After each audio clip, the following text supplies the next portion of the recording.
Hi, my name is Jessica and I did my project on Brazil. Brazil is the largest country in South America and borders every other country in the continent except for Chile. The landmass of Brazil is 8.52 million square kilometers, which is comparable to the United States at 9.83 square kilometers. The population of Brazil is 198,656,000, with 85% of it being urban residents.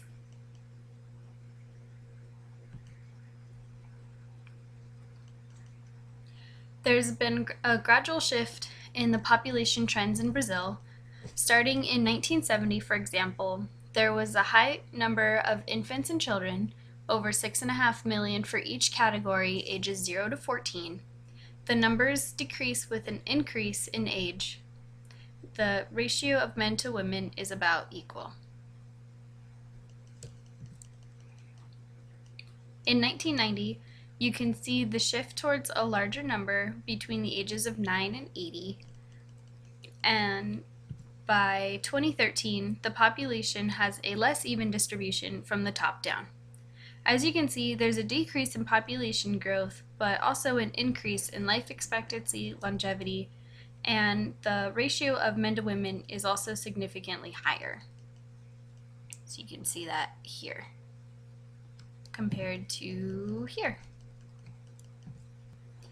Of Brazil's population, there are 4,300 refugees from Colombia, Congo, and Syria.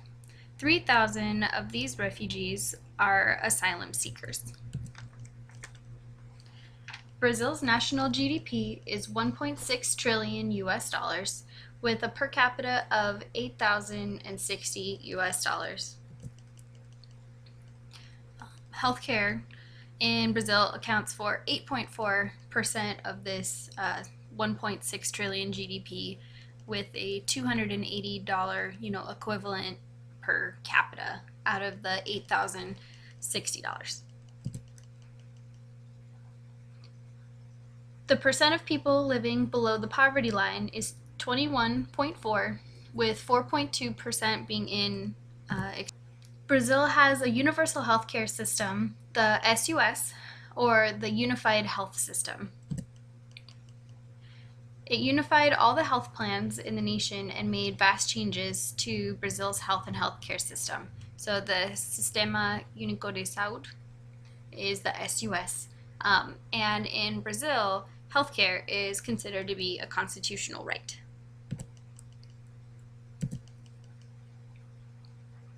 Currently, the life expectancy is 73 years, with a accrued death rate of 6 per 1,000, so it's a pretty low death rate. In regards to health statuses and communicable disease rates, I will be mostly showing comparisons of Brazil to other South American countries.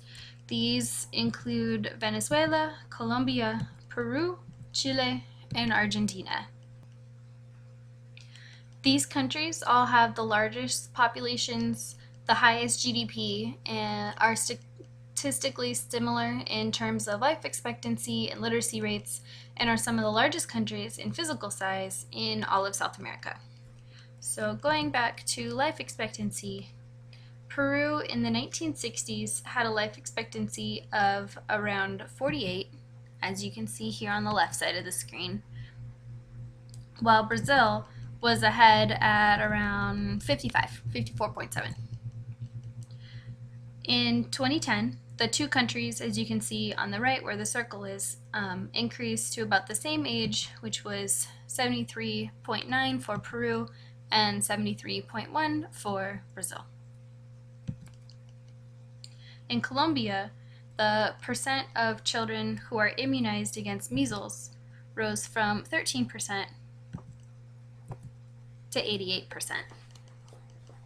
Brazil, on the other hand, went from 57% in 1960 to 99%, which is right now the highest immunization rate in the whole continent.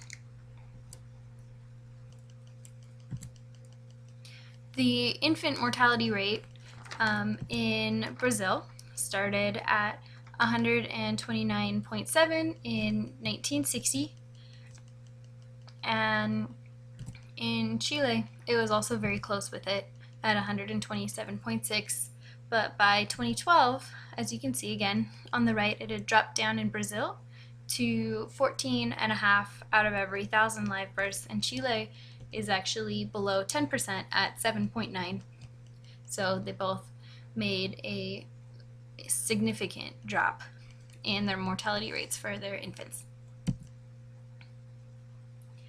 Next is the comparison of the maternal mortality rate, which is the modeled estimate per 100,000 live births. So Venezuela is this graph. Venezuela is the one in the blue. They stayed about constant from 1990 to 2010 with a shift from 94 to 92. But Brazil went from 120 down to 56, so it decreased by over half. Finally, we come to HIV prevalence. So I compared HIV prevalence against Argentina. So this is the chart for all of the 5 countries, and it's kind of messy. So if we just break it down to Brazil and Argentina, they have a pretty interesting rate shift here. So both Argentina and Brazil start out at 0.2%. So the whole everybody's pretty low over here, but 0.2% in 1990. And Argentina's prevalence has continually risen over the last 20 years, from 0.3 to 0.4, in 2010, while Brazil actually did kind of a arc, and they first had an increase to 0.4, which is where Argentina is now, but now is down to 0.3. So this may be due in part to the SUS healthcare system, but also maybe from awareness campaigns throughout the country. This is a video that's an advertisement. It's kind of like a campaign, like I talked about the awareness campaign that's in Brazil. So watch that real quick. Eu senti os vizinhos me olhando. Olha lá vai a diabética.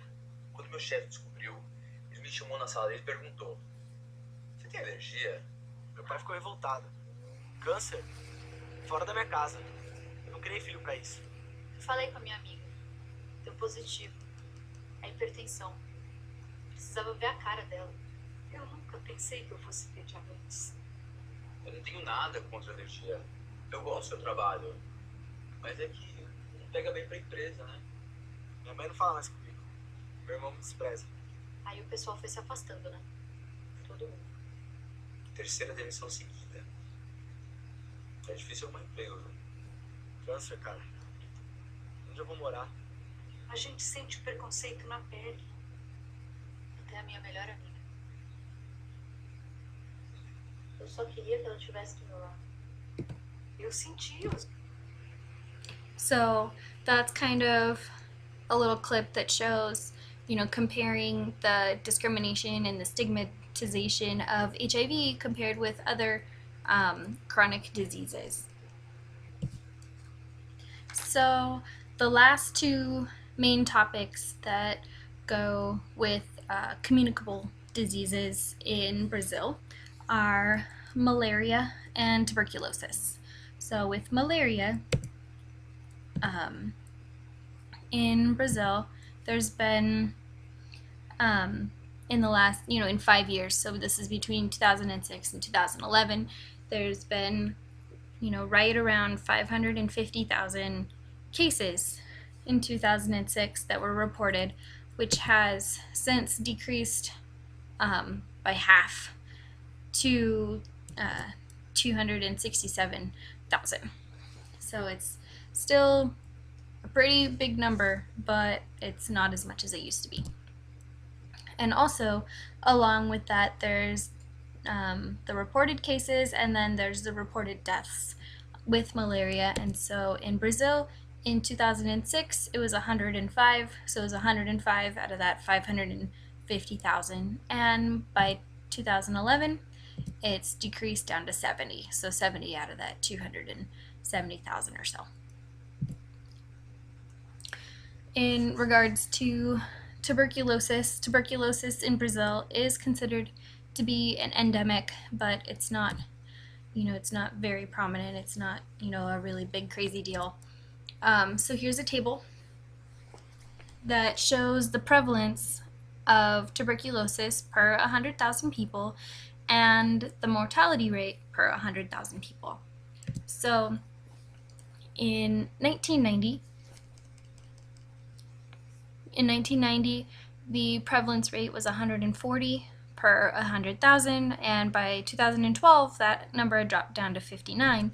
But you can also see that there's an increase from 2010 to 2012 from 58 to 59. So it's not a big increase, and it's definitely not as big as the decrease was from 1990 to 2012, but it is on the rise.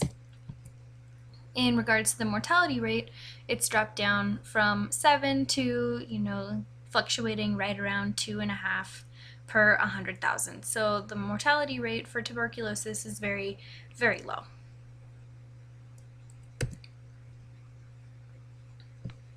So here are my references. First, this is a picture that overlooks the city of Rio. It's just a really nice picture. So here are my references. And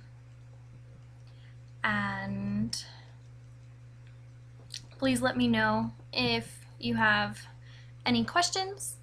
I hope this presentation has been informative and enjoyable, and thank you very much.